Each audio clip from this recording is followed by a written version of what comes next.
Hey guys, what's up? Icy Cat here. Today we've got some information on changes coming to Rainbow Six for the optimization of lighting, textures, and more on the maps in the game. To get the details on this, as well as see some first look comparisons of what those differences are, you'll want to stick around next.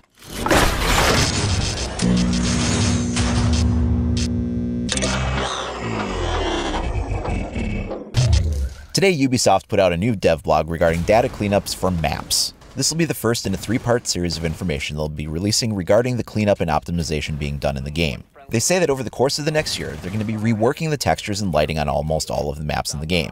To begin with, they're going to start with Cafe Dostoevsky.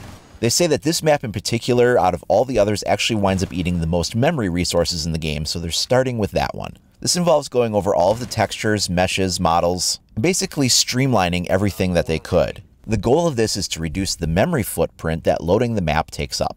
Doing so allows the game to run more smoothly, but it also allows them to be able to do more within a given map. The example they use was that if you had a box and you put a bunch of stuff in it, you really don't have any room to put anything else into it.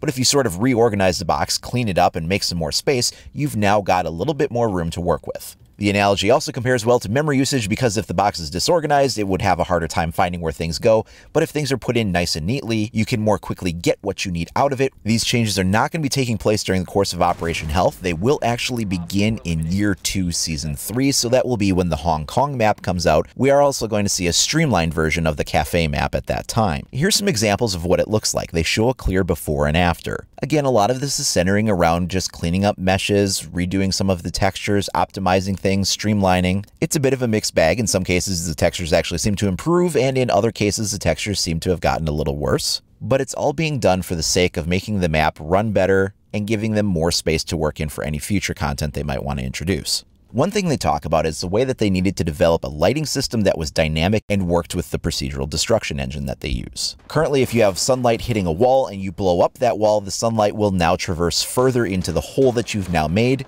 and the light will fall, or the shadows, into the new appropriate areas depending on how that wall has been damaged and blown up. There's a lot of different systems in play that make sure that that happens smoothly and realistically. But there's also been some complaints about how that lighting system works, and they acknowledge that it has negatively impacted the performance of the game from the perspective of the people actually playing it. So they're looking at making some changes. Initially, they wanted to use realistic values to have contrast and realistic lighting. Other things like bloom were intended to limit the effectiveness of defenders when they were looking outside to make sure that that would reduce the spawn peeking. Well, now we get a look at a before and after example of what this looks like. So you can see in the before image, we're trying to look outside and you really can't see too much of anything. However, on the after image, it's a nice clear image of looking out. Now, I will note that the angle is a little different between those two perspectives, but still, it is a much easier time looking out that hole.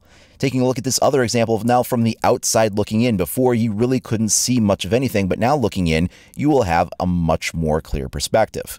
This is both a good and a bad thing. Having the dynamic contrast between inside and outside was something that was intended to reduce spawn peeking from the defender's perspective, and also to reduce the attackers just sitting outside and firing into the structure. If they wanted a good line of sight on things, they would have to actually go inside. Well, if you take that dynamic lighting out of the equation, you now make those situations more likely to occur. I mean, that's kind of what they were there to represent. Not only was it a little bit more realistic of a lighting situation, but now you can have people that can more easily spawn peek because they can see more clearly. You will now have attackers that can more easily sit on windows or holes from the outside walls because they can see inside more easily. But with the bad can also come the good. Before, when an attacker would sit on a window, it would actually be harder for you to hit them because it would be like looking into the anus of the sun when you would try to look from the inside out. Now, although they can see inside more clearly, you can also return fire at them more clearly. Same thing with anybody trying to do a spawn peek from inside. Although you would have seen that hole just as easily now as you would before, you can see into that hole more easily. Although this is definitely an advantage that the attackers can have, I do believe it gives a little bit more of an edge to the defenders. So going forward, coming out of your spawn zones might be something that just overall you're going to have to be a lot more careful about. Like I said, there's both good things and bad things about this. Another change coming to the game is the way they're handling sky models.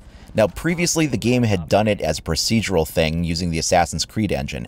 For those that don't know, Rainbow Six Siege is actually built on the Anvil Next platform. This is the first-person shooter that uses that, and that is the same engine that powers the Assassin's Creed games. The way it does this is that it provides a dynamic lighting engine based on the time of day and makes the sky map and clouds react accordingly. But this isn't really something that's needed because Rainbow Six is a game that takes place with every map on one static time of night or static time of day. You don't have like a time of day changing system over the course of your gameplay. So rather than using the built-in game engine to now render the sky map and lighting, they're going to be using image-based HDR skies. As we see in the example images, you can really tell the difference we're able to get out of this.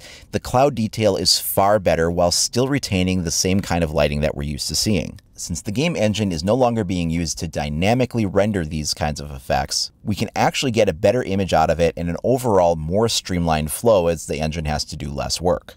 The final thing that's coming to all the maps is a different way of calculating the way that reflections work. It's done in such a way that it'll improve the workflow for the artists, and what this means is that we'll see an improved reflection quality in some materials, particularly in terms of glossiness. So think of things like shiny metals, silvers and golds and brass, things like that should be more accurately reflecting their environment in a highly detailed yet more streamlined way. Again, none of the changes to the maps that they're talking about here will be occurring during Operation Health. This will actually be beginning in the next season's update, although no specific date has been given yet. That is anticipated to be happening as soon as Gamescom is wrapped up a few days thereafter, so that would put it in the last few days of August for the next season update. At that time, Cafe is the only map that's going to be having a major rework, with the rest of the maps in the game following over the course of the next year. So what do you guys think about that? Let me know down in the comments below or share with me over at IcyCat25 on either Facebook or Twitter. As always, if you want to stay up to date on all the latest news, tips, and information for Rainbow Six Siege, then please like and subscribe. Thanks for watching, everyone. We'll see you next time.